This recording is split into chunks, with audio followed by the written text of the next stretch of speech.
the first part we created this little water waves, and we are going to now add another geometry and do some more complicated things. And this is also always a good reference to look at some different things within TouchDesigner, specifically when you're going to like Python help, Python examples, because there is going to be a lot of referencing in here in what we're going to do. So this is something, again, that's just learned over time. But I would definitely look at these resources, and I put this in the resources and in our presentation to look at some of these things. But so let's start. We're going to, instead of making this inside here, I'm just going to create a new base.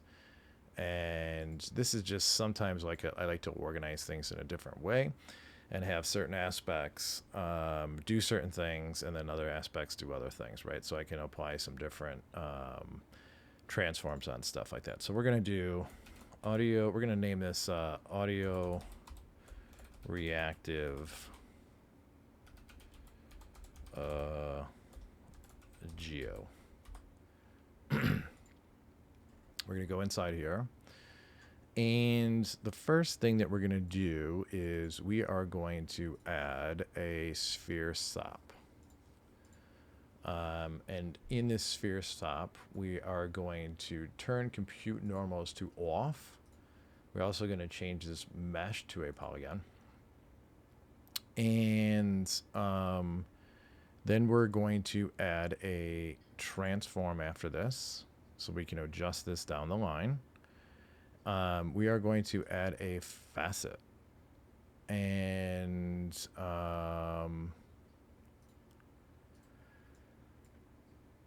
we are then going to add a noise. We're going to turn this noise off for now. And we are going to add a primitive. So these are all fun new things here. And we're going to turn the primitive off. And we are going to add a null. Right? And after our null, we are going to add a geometry in our normal fashion. This time we are going to add a light.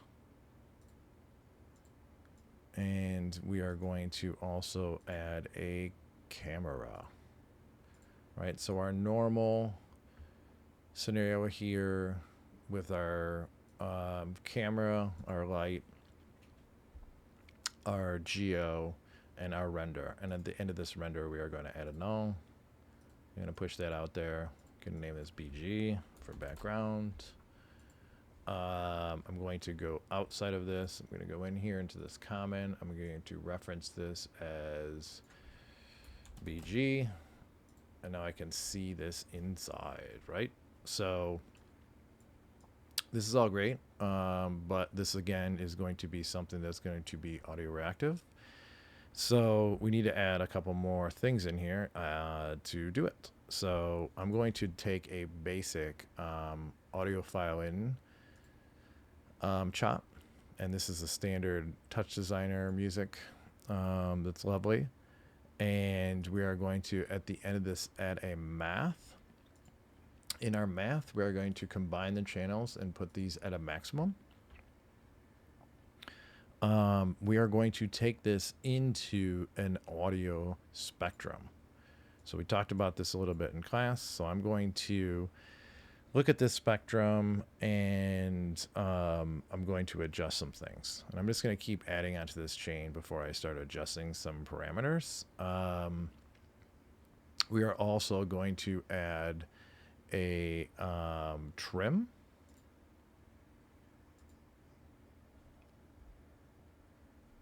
After the trim, we are going to do a resample.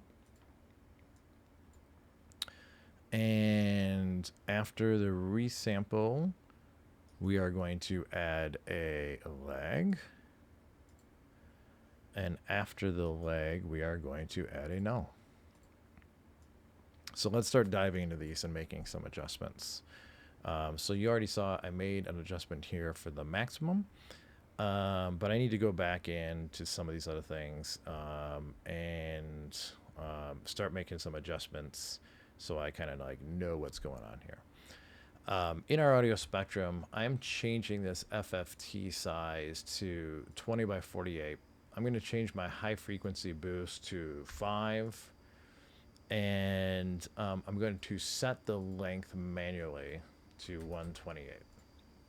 Again, this is just things that you're going to have to like mess around with a little bit and really see like what you want to do. And in this case, I just happened to have already made this tutorial, already made this example and for class. So I somewhat know some of these things, and it's just, you know, time will teach you them, right? So in this trim, I'm also going to change the trim value to -60.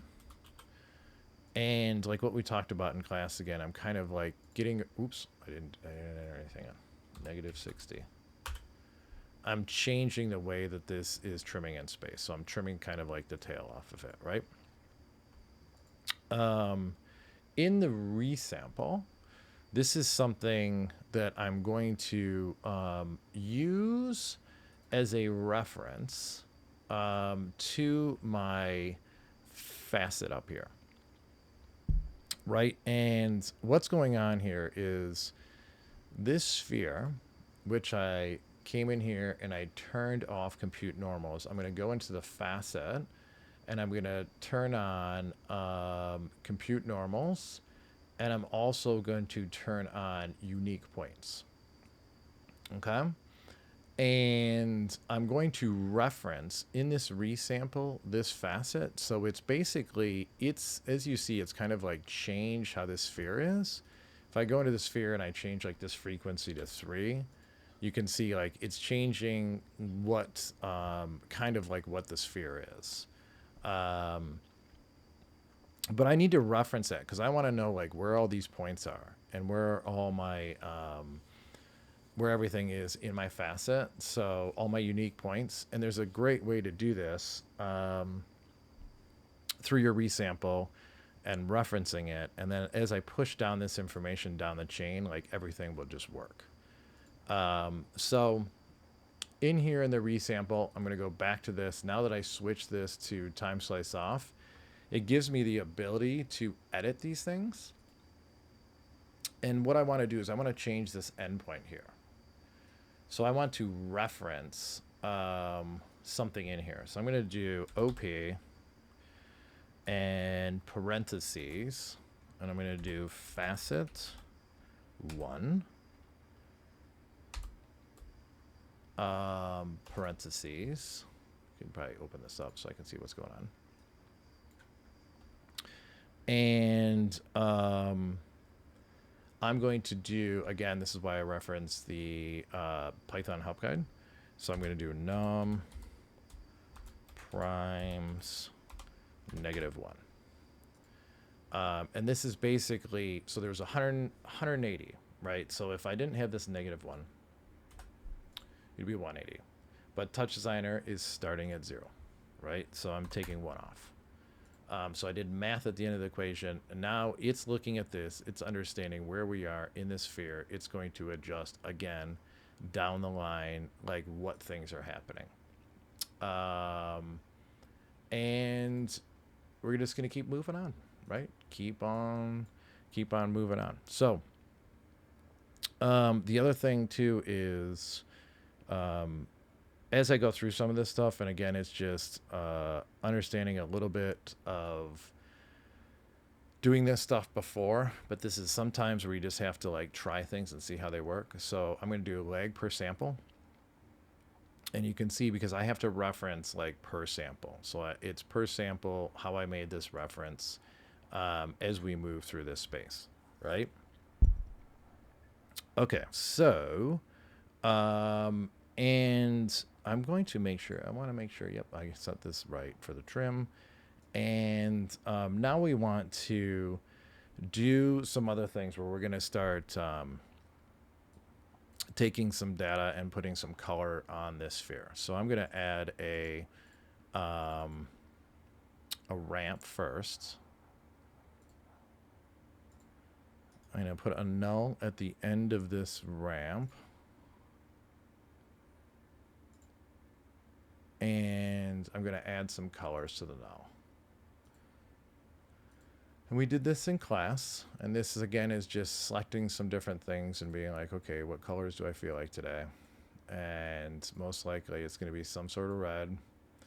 I'm going to change this, let's say, like a yellow, ash orange, amber vibe, because that's one of my other kind of favorite colors. I'm going to get some blue in here.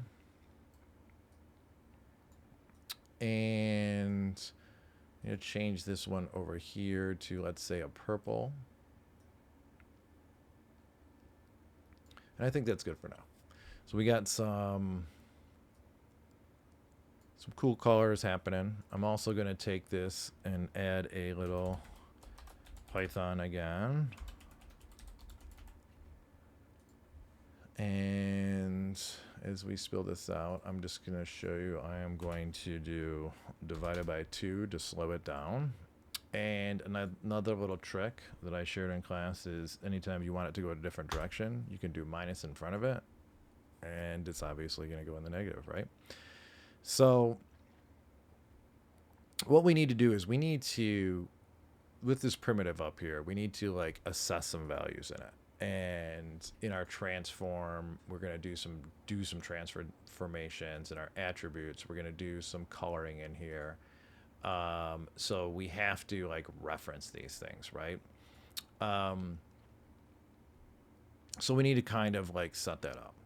And so one of the things we're first going to do is we're going to take a math and we're going to add a math out here. We're going to copy this math.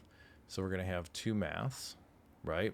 We're going to do a rename behind it. Another rename behind this.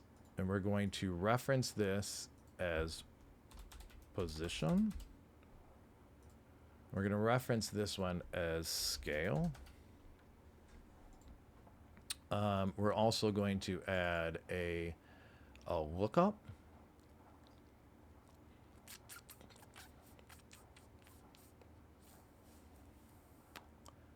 And there it is.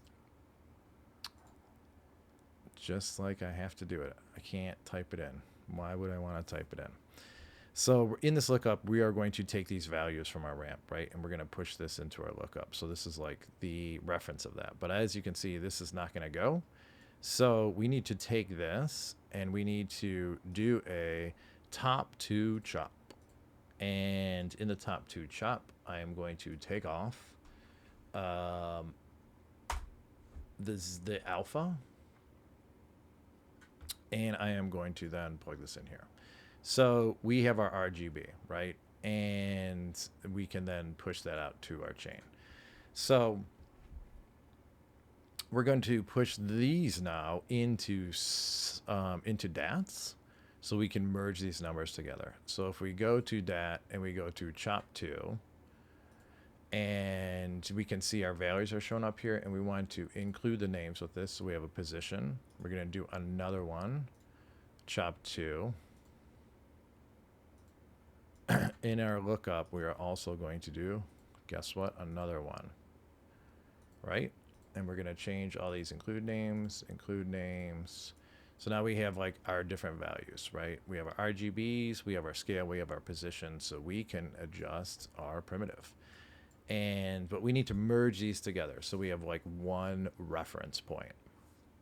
If you're going to merge things together, it would make sense that there would be an operator called merge, and there is. So we're going to add that in. We're going to connect all these things together. Whoops. And then now all our stuff is merged. But it doesn't look merged because it's all really going down this one direction, right? It's all just shooting like straight down. So what you can do here is you go in here and you do, instead of append by rows, you go to append by columns. And now like all our data is like shifted over, right? So I'm going to add one more thing. I'm going to add a null here. And this null, I'm going to name it data. And this is going to be like my reference for all these different things that I have to put in my primitive. Okay. So in our primitive now, I can, if I turn this on, nothing's going to happen because I haven't typed anything in yet.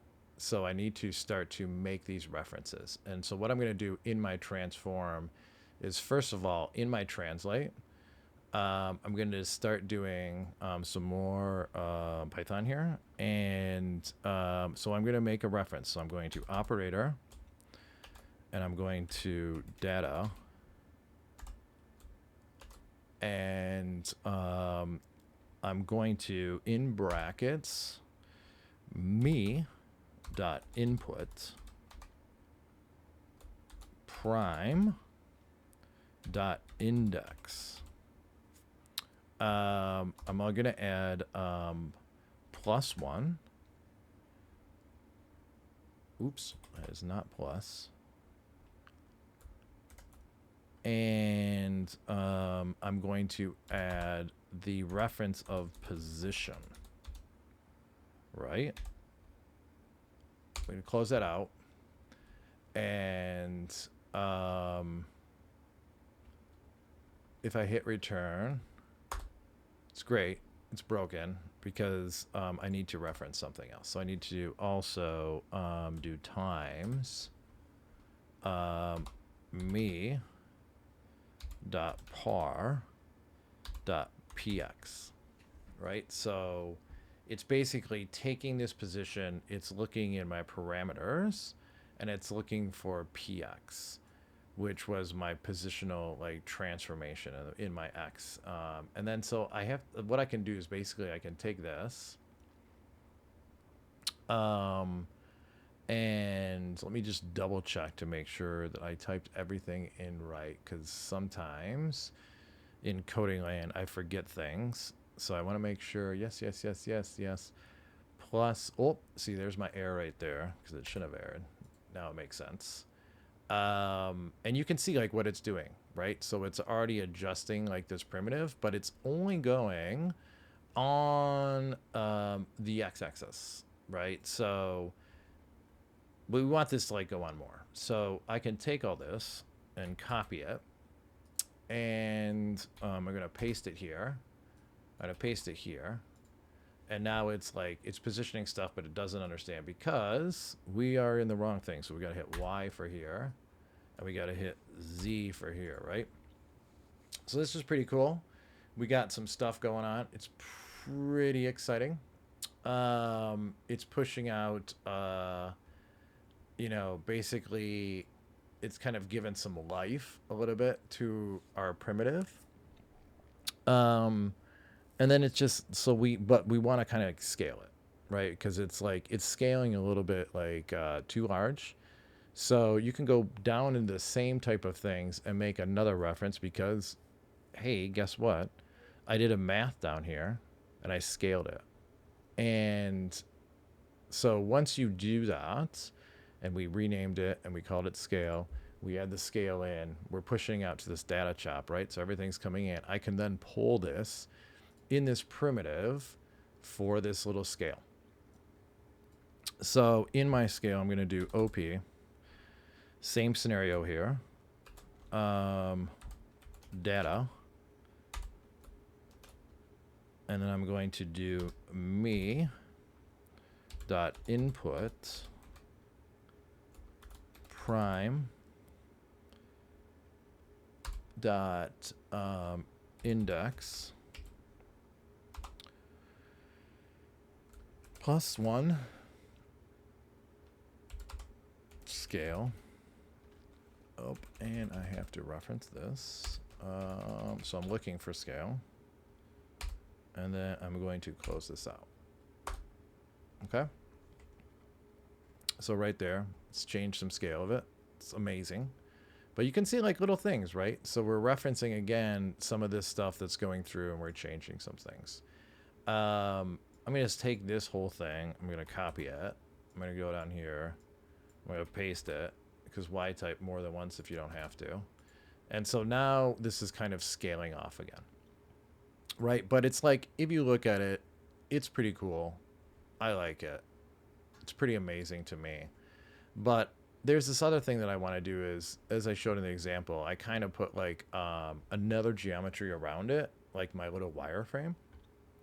And I want that to kind of like sit in this little section. So I'm going to do this like right now is I'm going to basically add another geometry off of this and fix this little thing. Move this light up. I'm going to name this geometry wire. And we are going to add a material. And because I'm talking about wireframes without really too much explanation of it, but I'm going to create a wireframe. So I'm going to select the wireframe, right? And I'm going to drag this onto here. And then basically I'm creating this material outside of it. So it's going to be this like wireframe geo that's sitting out that. But what I also need to do is I need to give like some material to my geometry because I'm going to, again, reference color in a second. So I'm going to go in, add operator, I'm going to go to material, and I'm going to pick Phong this time. And I'm going to reference this with the Phong. Okay? So within my Phong, I know that there's something I want to change, and it's really my specular, and I'm just going to dial it down a little bit, right? And you can kind of see what's going on here. Super exciting. Maybe I'll turn this on so we can kind of see. Well, that's too big. But so we want to start to reference like some of these values we're getting from our top two. And so in our primitive, if we go back to primitive, we go to attributes, and I put add color on. If I do keep color, it's not going to do anything. But if I do add color, and then I go in here and I start to add my references for color. And again, this is why this one is a little bit more than normal in terms of this tutorial. And sorry to be confusing, but I'm just hoping that you grasp some of these concepts. But it's, again, look in the Python help and looks through some different stuff of like how you're going to pick these things up, right? And you just learn over time. And it took me a while to figure it out. But the thing is, you just learn how to reference things again. So I'm referencing the operator of data. I'm doing a me, and I'm doing an input prime dot index. I'm gonna do +1, and then I'm gonna reference r.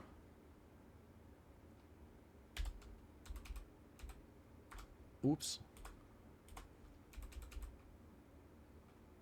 What the heck did I put a 0 in there for? Okay. I'm going to reference R. And then I'm going to close this thing out. Right? So you can see automatically I just positioned a color. I brought it in from our little ramp top here. And it's picking up the red. So I'm going to take this same thing, instead of like retyping it, do a copy, do a paste, and it's back to white, right? Because I have to change these values, and I have to do R, and I have to do G, and I have to do, it would be B, right? So now our little primitive in primitive land and our little sphere geometry is changing colors. But there's a thing that I don't like, right? So, and one of the reasons I added these maths is, like, as I talked about it, is I know that I want to adjust some values. So I'm going to take some ranges, and this again is just like playing with numbers, like we did in part 1 of saying, okay, here's how things sit, here's how how I can adjust some things. And just looking at some of these values. And so I'm trying to like shrink down some of this, so it sits like position wise, it's going to sit like in a different space. And this again is just knowing, like, what do I want to do?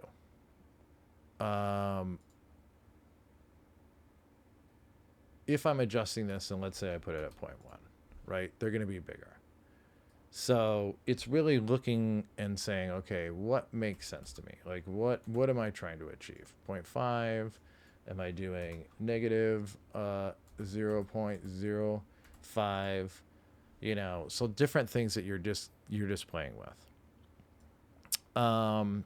In the secondary math, I'm going to do another thing where I'm going to change. Oops. No wonder why I got confused for a second. I was wondering what I was doing. Anyways, so this is my positional data, right? So I want to change this. So I'm going to change this to 0.1. I'm gonna take this stuff out of here so it doesn't confuse anyone. Right, so we're still there because this is our like scale. So in our position, I'm going to say this, and I'm going to change these around to be like, where are they sitting in space?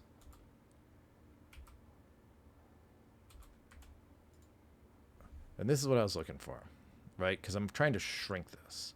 I want it to be sitting a little bit inside of what's happening here.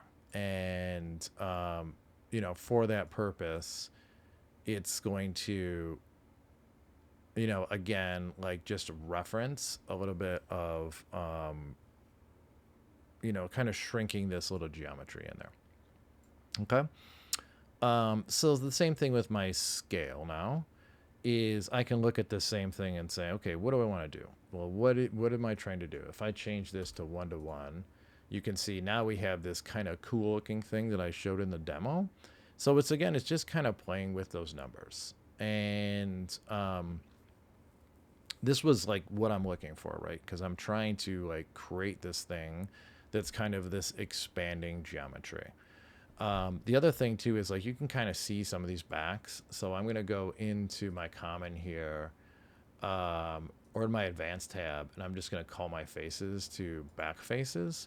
So I'm not seeing too much of the other attributes. But these are things, again, it's just like, what do you want to do?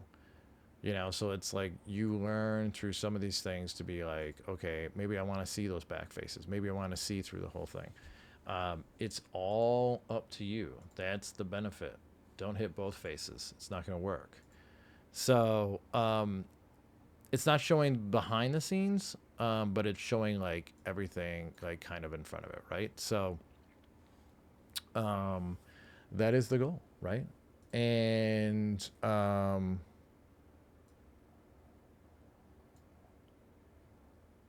here's my wireframe.